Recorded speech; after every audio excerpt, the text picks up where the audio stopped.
So check it out. It's Friday, TGIF. Welcome to the About Mansfield Consumer Advice Series. I'm your host, Steve Casillo. And as we do every Friday, we bring in right over there, Phillip Washington Jr. Say hello to the Mansfieldians. How's it going, Mansfieldians? How's it going, Mansfieldians? You got a big weekend planned? I do not. I don't either. Yeah, which is good, right? Oh, I am looking forward to resting. Not only resting the entire body, but resting my voice, which I can hear now, is I kind of overdid it last night. Oh, yeah, you had a gig, right? I had a gig. Yeah. And anyway, it was fun. Very spirited crowd. And a spirited crowd just takes you to the next level. I bet playing in the holiday season is more fun for you. It's fun. It's fun. Going out playing Christmas songs and people are in the cheery mood and yeah. This when everybody starts to relax and wind down. So no, I'm excited. I love these times of year. Yeah, yeah. We are not here to talk about Christmas music. We're here to talk about all things financial. And your podcast, Wealth Building Made Simple, you recorded that earlier today, and people can find that on your favorite podcast platform. But your topic today really has to do with building a business plan. Yes. It's a simple way to do it, too. Go for it. Because I feel like business plans are, when people think about it, they think about like some 20, 30, 40, 100-page document that has all this stuff in there that nobody ever really reads, not even the one that puts it together. And if you do put it together, I'm sure you're never referencing it to actually implement it into your business. So this is, at least that was my experience.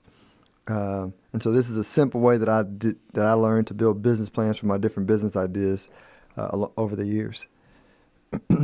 Yeah, and I find that especially what's called solopreneurs, people who own and operate the business by themselves, they don't have a business plan, that they've got an idea, they've got a little capital, they start their business, but there's no direction.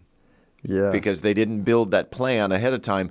And not only, as you have talked about on your podcast, starting a business is running the business with the end result in mind.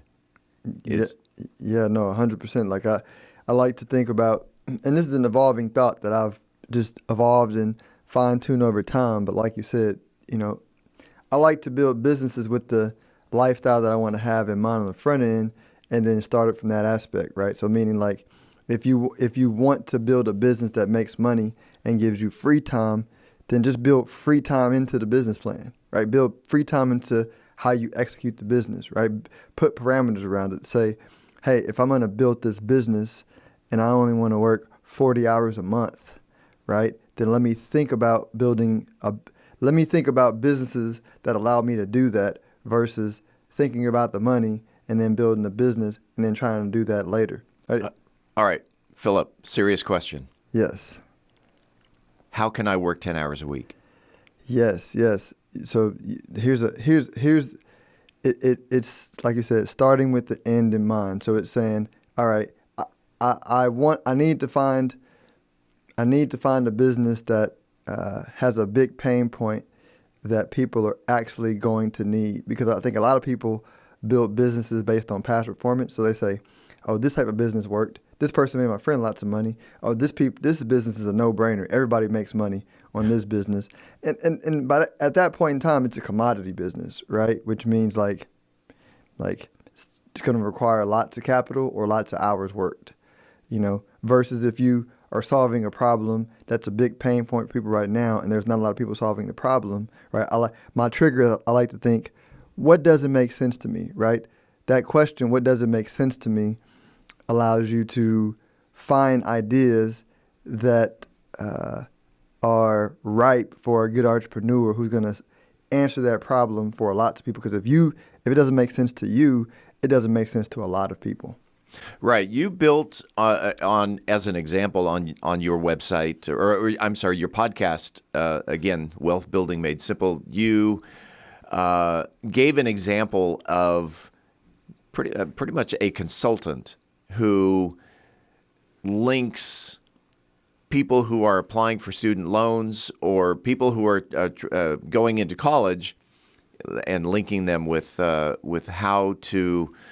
Well, you talk about it. You're the expert. Well, and you know what? And let's modify it. Let's do a different one, more unique for the audience, and that would be that me and you can tie into. Sure. Let's say you have a successful Mansfield business, right? Today, you have a successful Mansfield business, meaning like you're bringing in great revenue, because there's a lot of them. Yeah. And you're saying, all right, we did well, but the world is changing.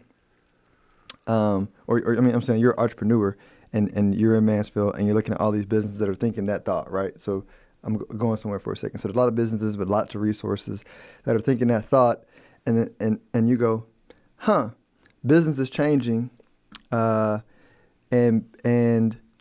the where people consume information is changing, right? You go, it doesn't make sense to me why all these businesses are spending money on like radio and TV when there's less and less people watching radio, TV, and the cost of that relative to internet marketing content is like astronomically different, right? You see, the clue of Hollywood fight is a big clue, right? Once you have labor unions fighting about content, you know that's inflation. You know what I mean? Mm-hmm. And so you go, it doesn't make. And if I talk to a business owner that's spending all the money, they're going, yeah, it doesn't make sense. It doesn't make sense to me when I go, well, why are you doing it? Well, we're doing it because what we always do. That's what used to work, right? Oh, yes. It becomes a habit. It becomes a habit, right? And so as an enterprising entrepreneur, right, as Steve is, right, you may say, okay, I saw it coming, right? So you go, okay, I can take a fraction of the budget of what these businesses are using for their current content. We can create their own content and still, with that smaller budget, still have plenty of room to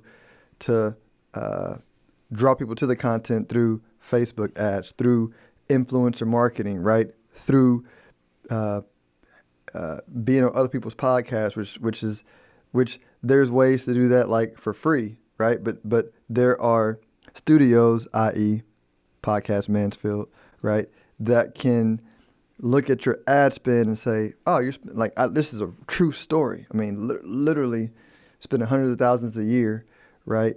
You go in there and go, you can like get content produced for your show for a couple $1,000 a month, and then if you spent, a fraction of what you're spending of the 100,000 on Facebook ads and influencer marketing, you can actually reach more people because here's another thing, the TV and radio is attracting a demographic that's buying less and less, right? Just lifespan. If you just do the math of a 60-year-old or 50-year-old who typically are like TV watchers or radio listeners, and you say, how long are they going to buy? Maybe 20 more years, but it's decreasing, right? But then you say, okay, where are the 30 and 40 years hanging out, which have like 40 years of spending, where are they gravitating to? YouTube content, watching podcasts on YouTube, listening to podcasts on their ears, right? I mean, watching their favorite content on Instagram or Facebook,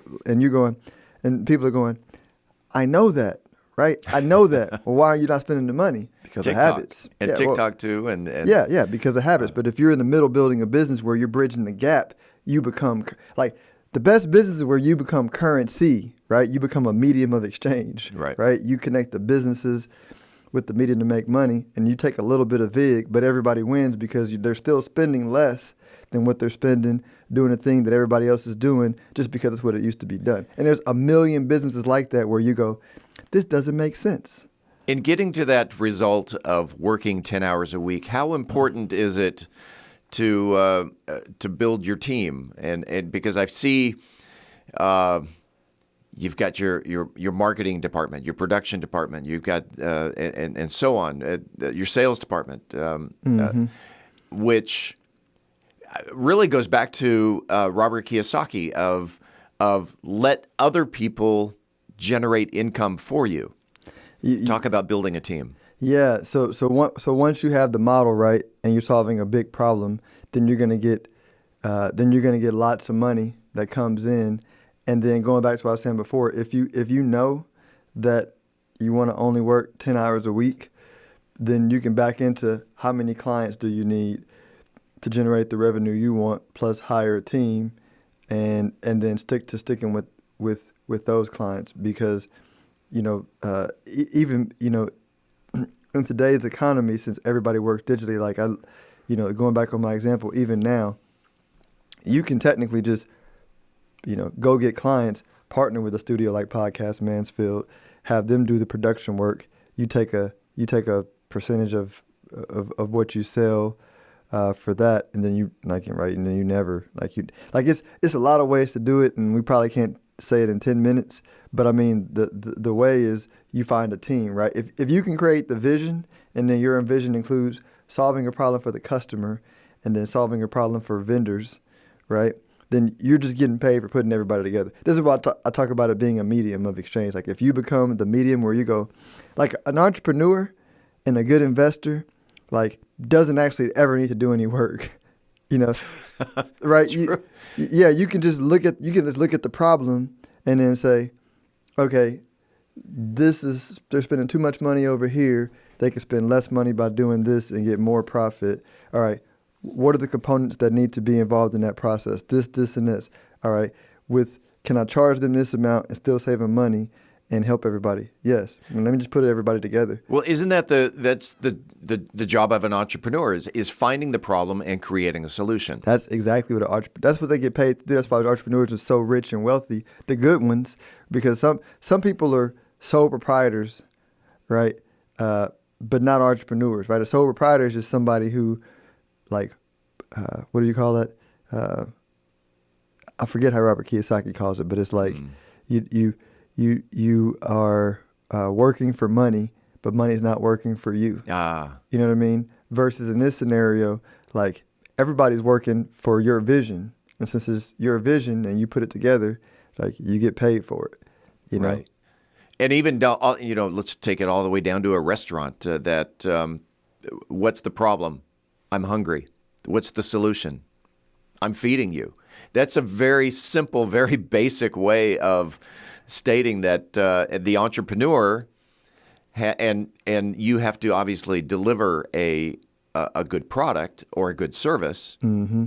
But and even in that context, even in a restaurant, like you can build that out and you can go, right? Because if you can say, yeah, Phillip, but a restaurant has all these costs, right? That I don't like. Then I go, cool. Are you a chef? Yes, I'm a chef. Do you love to cook? I love to cook. Do you like the idea of having a restaurant? I don't know how I feel about that. Leave that out, right? Do you love to cook? Yes. Do you want to make money being the cook? Yes, right. And you keep playing with it, and then you go.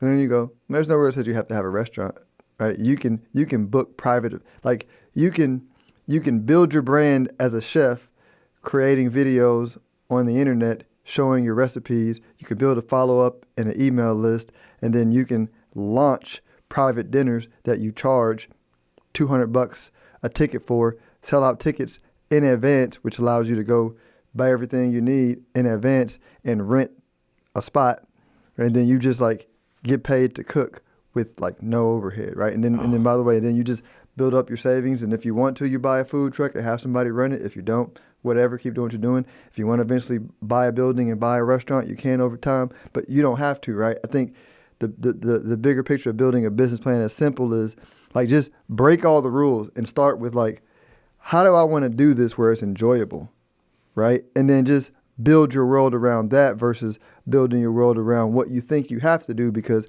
that's the way it's always been done. There are no rules in business. And then maybe training a team of chefs to create what you have created, and now you're running the business from St. Lucia.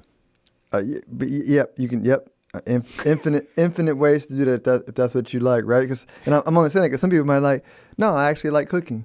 Yeah. You know what I mean? And so maybe. Yeah, that's true. I love cooking, so I would probably be involved with that process. Yeah, but it's more but if you love cooking, but you don't like business, you don't like the marketing, you don't then you just hire everybody else to do that to where you can just do what you love, You know what I mean? Because you can build, if you got the vision and you got the belief, you can build every other component around that with people that love that part of the process. And then it becomes like music, right? Isn't that what music is? Oh. You find somebody who loves playing the drums, Harmony. who loves playing the guitar. Melody. Mm-hmm. Notes. Black notes on paper. Yes. Now, if someone wanted to learn more about financial matters, right over there, how can they reach out to Phillip Washington Jr.? Best way is either go to stonehillwealthmanagement.com if you want to do some financial planning or investing, or you can go to wealthbuildingmadesimple.us to hear my always updating thoughts around business, money, finance, entrepreneurship through my newsletter. That is another 10-minute nugget of information. If you're on your coffee break, get your butt back to work. And that's Phillip Washington Jr. We do this every week. Phillip, have a great weekend. Let's do it again next week. You too, Steve. Thanks.